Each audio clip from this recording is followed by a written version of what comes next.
L'histoire de l'entreprise a débuté il y a une dizaine d'années avec un sentiment très orienté qui consistait à se dire que j'avais envie de monter une petite structure industrielle présente sur un marché de niche qui combinait à la fois des compétences dans le domaine du bois et de l'amélioration des performances du bois et en particulier de la réaction au feu. Qu'est-ce qui fait la singularité de nos produits? Alors il y a plein de choses qui font la singularité des produits. Je dirais que l'éventail des possibilités qu'on peut offrir aux matériaux afin qu'ils soient utilisés dans des endroits où d'habitude ils n'ont pas accès est une singularité. Le bois est un matériau combustible et dans bien des cas, que ce soit des établissements qui reçoivent des travailleurs, du public ou de l'habitation collective, on a envie de voir du bois en parement à l'intérieur, à l'extérieur, avec des couleurs, des finitions. Et dans la plupart de ces cas, on a besoin d'avoir des degrés de réaction au feu déterminés. Alors quand les matériaux ne sont pas combustibles, ça pose absolument aucun problème. Quand il s'agit de bois, ça peut éventuellement en poser. Et notre singularité, c'est de pouvoir offrir toutes ces solutions pour que l'utilisation du bois ne soit pas un frein dans la construction. Alors c'est vrai pour la construction, mais c'est vrai aussi dans le domaine du transport, que ce soit le transport maritime ou le transport ferroviaire.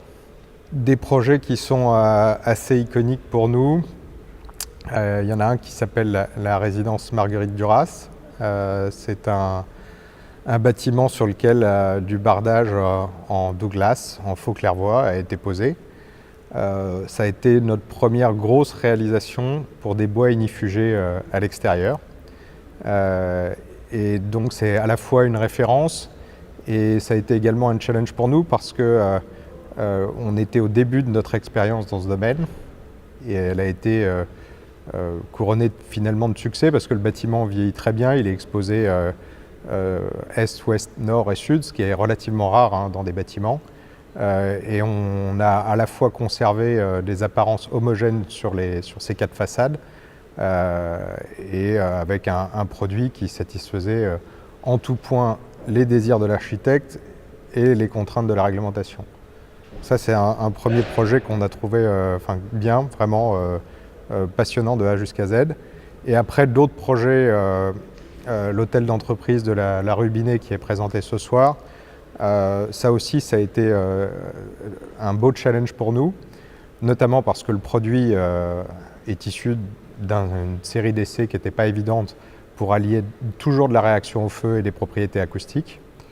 Et pour satisfaire au calpinage du projet, les découpes et les programmations ont été vraiment infernales. Une grosse mise au point en usinage et un résultat qui est probant puisque le projet a été lauréat en tout cas ce soir. La première chose qu'un architecte nous demande, c'est de satisfaire à l'idée de l'image qu'il peut avoir de son projet. Donc l'esthétique est une condition sine qua non de la réussite. La performance est un bénéfice collatéral. Et si la performance n'est pas au rendez-vous de l'esthétique, finalement notre métier n'a pas de sens parce que la performance seule ne sera pas suffisante à l'accès au marché. Donc l'esthétique, ça passe dans la plupart des cas par définition, des choix d'essence de bois. Et nous, notre challenge, ça a été de trouver des apparences à des matériaux dont les performances de réaction au feu ont été améliorées, qui satisfait aux désirs des architectes. Donc des vernis pour l'intérieur, des saturateurs pour l'extérieur, des peintures, et d'allier donc cette adéquation entre image, esthétique et performance de la réaction au feu. Alors les évolutions des demandes, finalement, il y a deux éléments qui sont indissociables, c'est la demande du marché et ce qu'on propose au marché pour appeler la demande. Les deux passent par de l'innovation permanente, récurrente, de la recherche et développement, qui est en amont de cette innovation, et finalement le travail de la société qui a été jeune entreprise innovante à ses débuts, a trouvé vraiment ses racines dans ce type de démarche. Et oui, l'innovation reste la force de proposition qui nous permet aujourd'hui de présenter des solutions qui sont clivantes par rapport à ce qu'on peut retrouver sur le marché. Alors Woodena, ça veut dire bois pour wood, ENA c'est enhancement, amélioration. Donc l'amélioration des performances, définitivement un leitmotiv, et améliorer les performances pour viser l'excellence. Voilà.